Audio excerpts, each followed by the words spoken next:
என்னடா பண்ணிட்டு இருக்காரு உங்க அப்பா?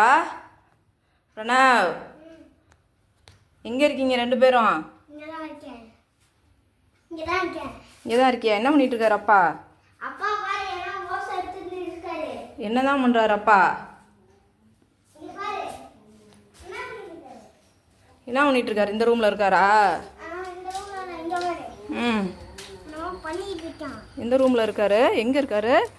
அங்க தொட்டிலையா? என்ன ஓசை சுருட்டிட்டு இருக்காரா?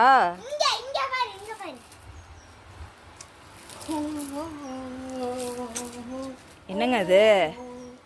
என்ன பெரிய நீயா வந்து ஸ்ரீபிரியா நினைப்பா உங்களுக்கு? ஆ